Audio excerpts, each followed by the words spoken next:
Hello everyone, this is going to be a quick overview of the Roland V160HD switcher.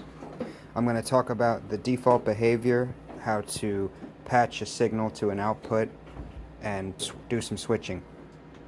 In my setup here, I'm using all HDMI, but the SDI connections will work the same way and they'll behave the same way in the menus. I have 3 computers. Input 1 is running a test pattern. Input 2 is another PC with some flowers on it. Input 3 is a MacBook with a YouTube video. So they are patched into 1, 2, and 3 right here. It's worth noting that by default, HDMI 5 through 8 have scalars on them, and 1 through 4 do not have scalars on them. For outputs, I have HDMI out 1 going to the projector. I have HDMI out 2 going to this small monitor here, and I have HDMI 3 going to this other small monitor here. By default, HDMI 1 is your program output, so what you'd see on your screens or your video wall or your main event display.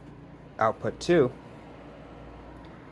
is your preview output, so this will display whichever input signal you have previewed, but it will not affect the program output. HDMI output 3 is the multi-view output. This is another monitor you might have at your tech table, so you could see everything at once.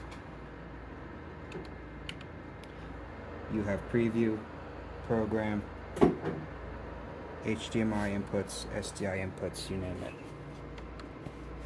Now I'm going to talk about how to change that. Let's say you need 2 main outputs, one for one screen and one for another screen. What I would do is, instead of having HDMI output 2 as your preview monitor, you could go into the menu, go to Video Assign, scroll down to HDMI out 2, and instead of preview, make it aux. Your aux output are these small squares up here, as long as the mode is on aux. So if it's not on aux, you need to push this button until the mode for this row is aux. Now you'll see the input changes as I hit these. It doesn't affect the main output, that's still totally separate. So you could have the program on this and the notes on that for a presenter, all running through the switcher. And then you'd still have your multi-view here at the tech table. Now I'm going to talk about the functionality of these squares a little bit more. The bottom row is your preview by default. When you hit this, all it's going to do is change the source that you're previewing.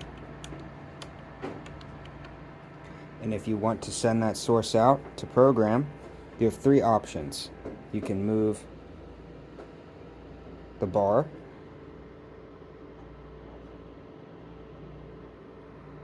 you can hit auto, and you can adjust that fade time in the menu settings here as well. You would just scroll down to transition time. The third option is cut, which is a quick instant cut, which is similar to this other row here. This is an auto take or an instant take. It's kind of an emergency switch, so it immediately changes the program to the input source here. HDMI 1, HDMI 2, 3, and so on. One feature that the new firmware gives you is an aux output 2 and an aux output 3. And again, you need to be on 3.02, or you will not have this option. Earlier we talked about the video assign. You would assign aux 2 and 3 the same way. Say I wanted HDMI out 2 to be aux 2. Okay? Now you would change your selection for aux 2 by holding this mode button for a couple seconds, and while you're holding it down, the preview and the program rows turn into aux 2 and 3. So you can see I can change that now. That's aux 2. If I make it aux 3, it's now going to be the bottom row.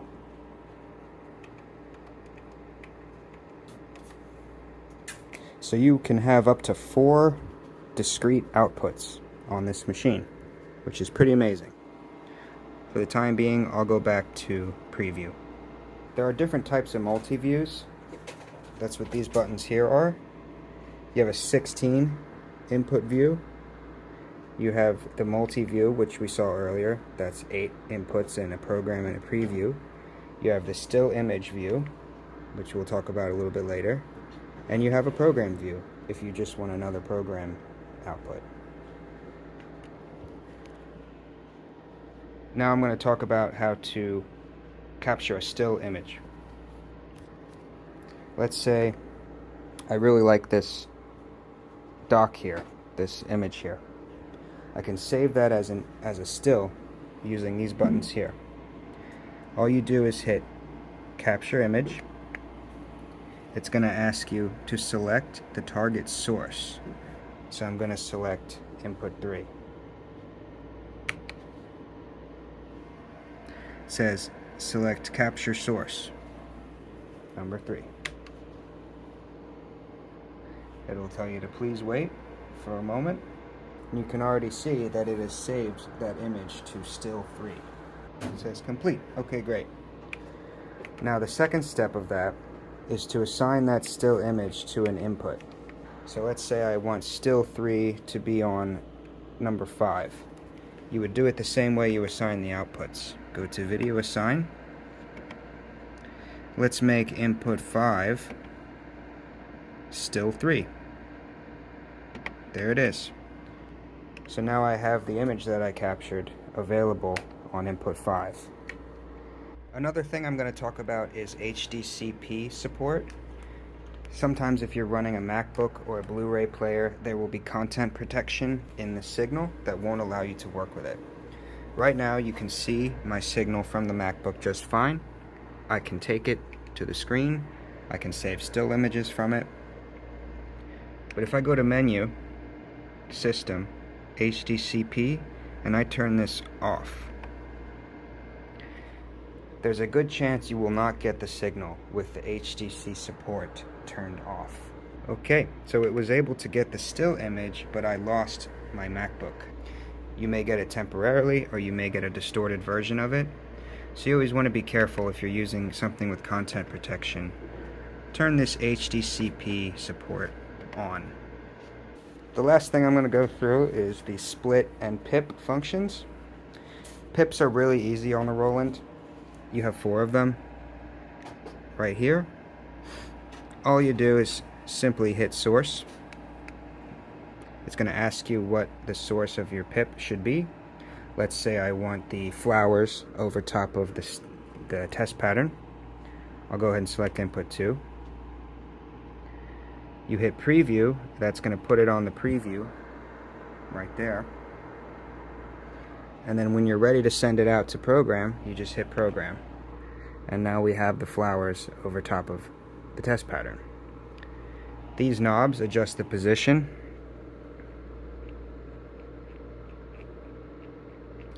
But they also adjust the size and the zoom. You've got to hold them down. If you hold this down and turn it, it makes it bigger. If you hold the second one down and turn it, it zooms. The other pips work the same way. Let's say I want a second pip of the still image. Select the source, select the still image, hit preview to check it out real quick. Okay, that looks good. Hit program, and it'll send it on the screen. Now I've got 2 pips, just like that, very easy. One little other feature is the split here. It works similar to the pip. You just hit split, and then it's going to ask you what source you want on each side. The top splits side to side, and the top row is the left, and the bottom row is the right. Pretty easy. And then the second split down here splits top to bottom, and the top row is your top, and the bottom is your bottom. And you undo that just by clicking that again, and we're back to where we were. A couple other things worth noting: you can also upload a still image with a USB card. It works the same way. You just, instead of hitting capture, you do it in the menu. Still image. Thanks for watching.